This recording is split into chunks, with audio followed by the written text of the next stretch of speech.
Class 9 subject math का ये तीसरा चैप्टर है। चैप्टर तीसरा है निर्देशांक ज्यामिति। निर्देशांक ज्यामिति जिसको इंग्लिश में कोऑर्डिनेट ज्योमेट्री कहते हैं। निर्देशांक ज्यामिति गणित की वह शाखा है जिसके अंतर्गत ज्यामिति संबंधी समस्याओं का हल करने के लिए बीजगणितीय विधियों का प्रयोग करते हैं। निर्देशांक पद्धति हम इसमें किसी तल का प्रयोग करेंगे। ये निर्देशांक तल है।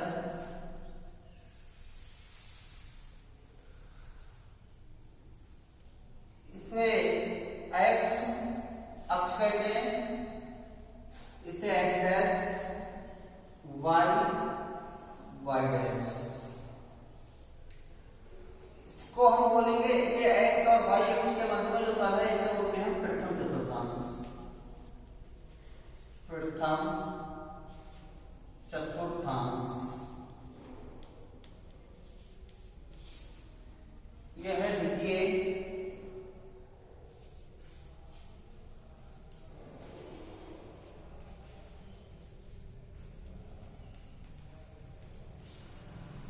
ये तृतीय चतुर्थांश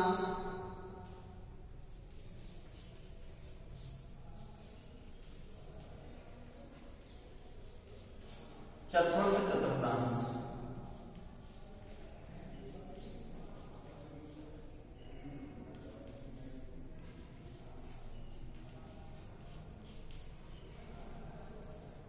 ये जो एक्स वाई तल है दिया हुआ है, इस एक्स वाई तल में एक्स और वाई के मध्य में जो तल होता है ये प्रथम चतुर्थांश, और प्रथम चतुर्थांश के निर्देशांक होते हैं प्लस कामा प्लस।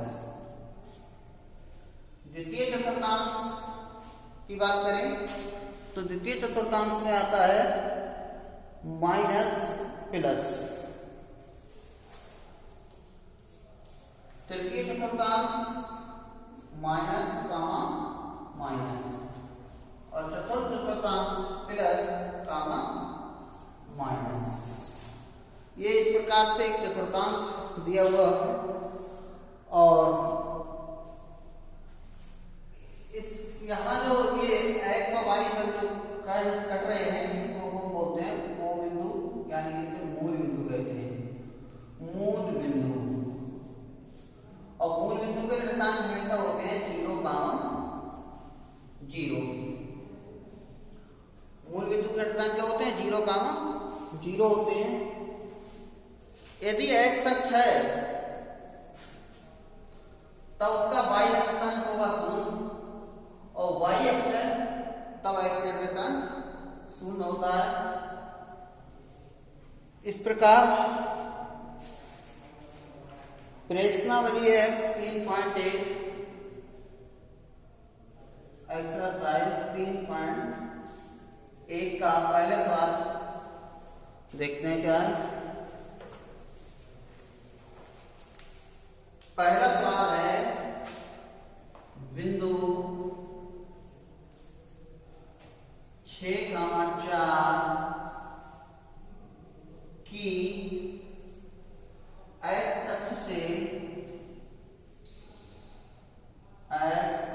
अक्ष से लंबित दूरी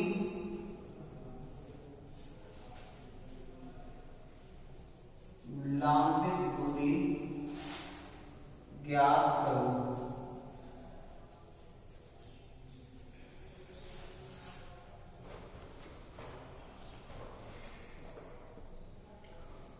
तो इसका आंसर देखते हैं। बिंदु 6,4 की x अक्ष से लंबित दूरी।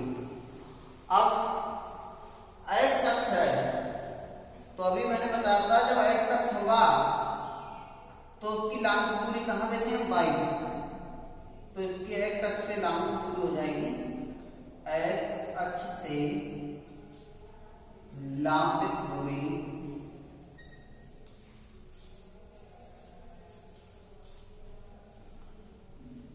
बराबर 4।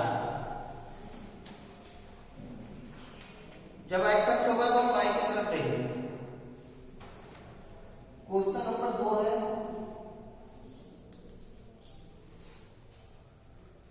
बिंदु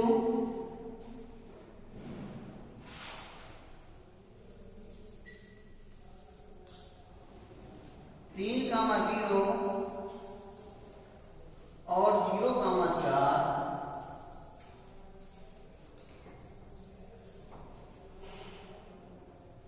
किस अक्ष पर स्थित हैं? किस अक्ष पर स्थित हैं? बिंदु 3,0। अब देखिए आंसर 3,0, तो ये देखना है किस अक्ष पर स्थित है। 3,0 जब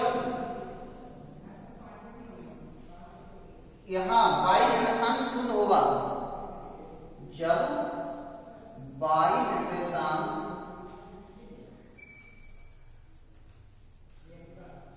0 है, y निर्देशांक क्या है यहाँ x y और y निर्देशांक क्या है 0 है, तब क्या पूछ रहा है इसमें किस अक्ष पर स्थित है? तब ये किस अक्ष पर स्थित हो जाएगा? x अक्ष पर स्थित होगा। तब x अक्ष पर स्थित होगा।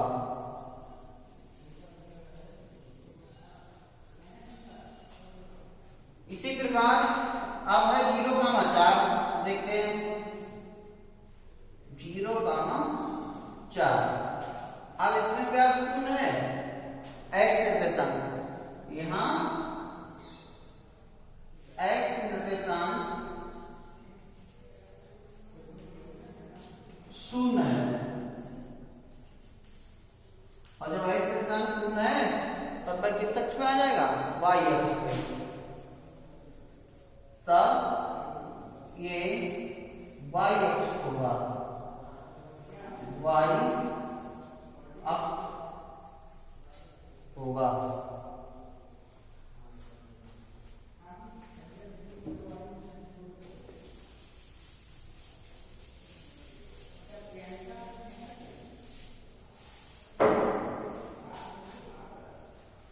क्वेश्चन नंबर 3 कह रहा है, यदि दो बिंदुओं के निर्देशांक, एक क्या है, ए बिंदु दिया है 3,4 और बी बिंदु दिया है -2,6। ये दो बिंदुओं का निर्देशांक दिए हुए हैं ए और बी। तब कह रहा है बिंदु ए का भुज,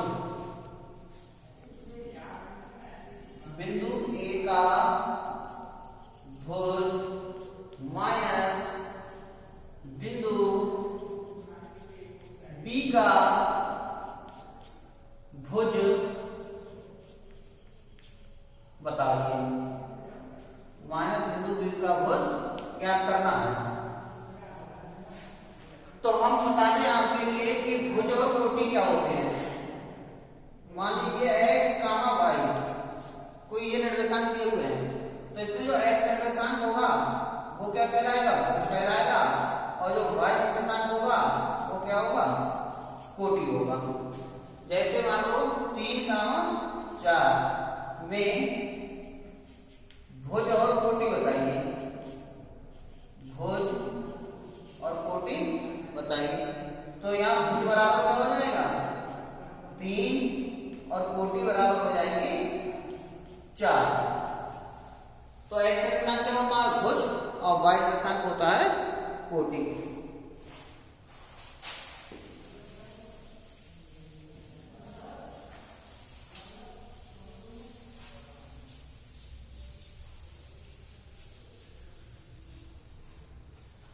अब इस क्वेश्चन में कह रहा है बिंदु ए 3,4 दिया है, बिंदु बी -2,6 दिया है, तो कह रहा है बिंदु ए का भुज माइनस बिंदु बी का भुज ज्ञात करो।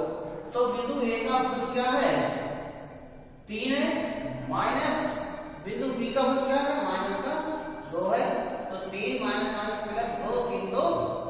5। तो क्या आंसर आ गया? 5 आंसर आ गया। समझ गए? बिंदु ए का भुज क्या देखिएगा मैं, बिंदु 3 का 4 है तो इसका भुज क्या होगा? 3 होगा, 44 होगी ना, तो भुज 3 हो गया। अब इसमें बिंदु बी में भुज क्या हो गया? -2 हो गया। क्वेश्चन नंबर 5, एक्स अक्ष पर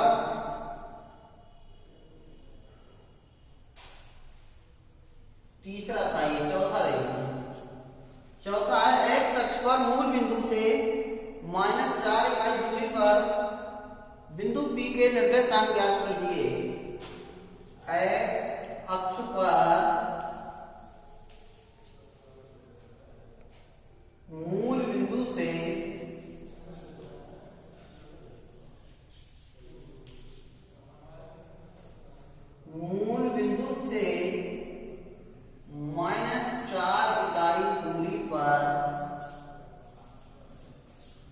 -4 इकाई दूरी पर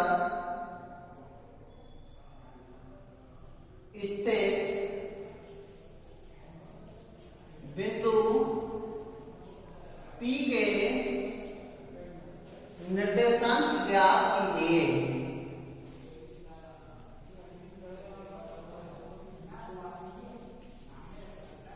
बिंदु P के निर्देशांक ज्ञात करो। तो x अक्ष है, x अक्ष, और जब भी x अक्ष की बात आएगी तो y निर्देशांक उसका क्या होगा? 0 हो जाएगा। क्योंकि यहां आंसर में आप लिख सकते हैं,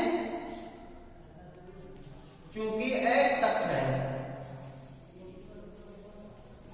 और जब x अक्ष है तो y निर्देशांक क्या होगा? y निर्देशांक 0 होगा। और जब y निर्देशांक 0 है तो इसके P बिंदु के निर्देशांक क्या कहेंगे? P बिंदु के निर्देशांक हो जाएंगे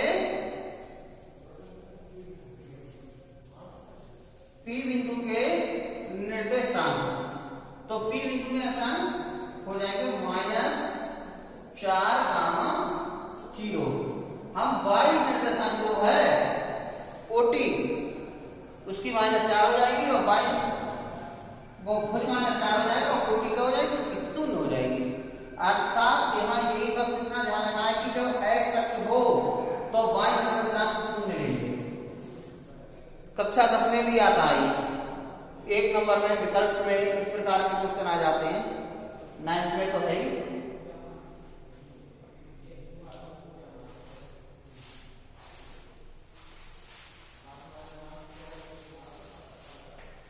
क्वेश्चन नंबर 5, 2 किरमित युग्म दिए हैं, 2 किरमित युग्म। किरमित युग्म है x - 3, 6 तथा 4, x - y बराबर हो। कंडीशन है बराबर हो तो x तथा y के मान ज्ञात कीजिए।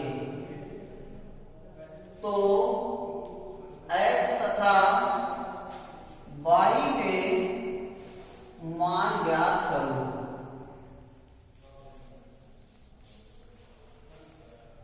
दो किरमित युग्म x - 3, 6 तथा 4, x - y बराबर हो तो x तथा y के मान ज्ञात कीजिए। अब ये किरमित युग्म है वो कैसे है बराबर? कैसे है बराबर है? बराबर का मतलब ये होता है कि इसका भुज इस किरमित युग्म के बराबर है, इसकी कोटि इस किरमित युग्म के बराबर है। तो भुज, इसका भुज क्या है? x - 3 और इसका भुज ले लेंगे हम, अर्थात आंसर में हम क्या करेंगे? तुलना कर लेंगे। तुलना करने पर x - 3 बराबर क्या जाएगा? 4। इसका भुज क्या है? x - 3 और इसकी भुज क्या है?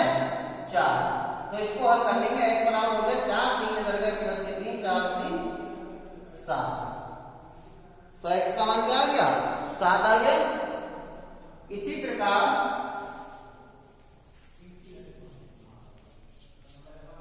y का मान क्या है? यहाँ 6 और इधर क्या है?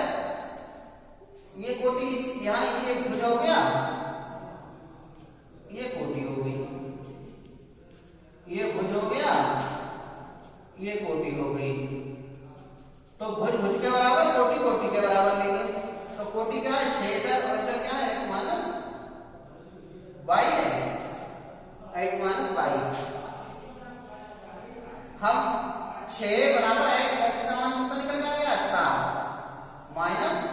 वाई, एक्स का मान रख देंगे यहाँ जो हम निकल के आए हैं, ये उठा के यहाँ रख देंगे। तो अब वाई का मान निकालना है, तो 6 माइनस 7 इधर आ गए बराबर बची माइनस की बाई। 6 में 7 गया माइनस 1 बराबर माइनस की बाई। माइनस से माइनस कैंसिल, तो बाई का मान क्या आ गया? 1 आ गया। बाई का मान क्या आ गया? 1 आ गया। तो इस प्रकार से हमें इस कोऑर्डिनेट ज्योमेट्री में मेन क्वेश्चन है, कोई इसीलिए हमको याद रखना है, ये सबसे इंपॉर्टेंट क्वेश्चन है। चौथा क्वेश्चन, एक्स अक्ष पर मूल बिंदु से -4 इकाई दूरी पर स्थित बिंदु P की निर्देशांक ज्ञात कीजिए। जब एक्स अक्ष होगा तो तुरंत y बराबर क्या रख देंगे? 0 रख देंगे। यहाँ देखिए y के स्थान पे क्या आ गया? 0 आ गया। तो P बिंदु की निर्देशांक क्या हो जाएंगे? 4, 0। यदि यहाँ कहता y अक्ष पर, तो y अक्ष पर कहता तो लिख देते हैं 0, -4।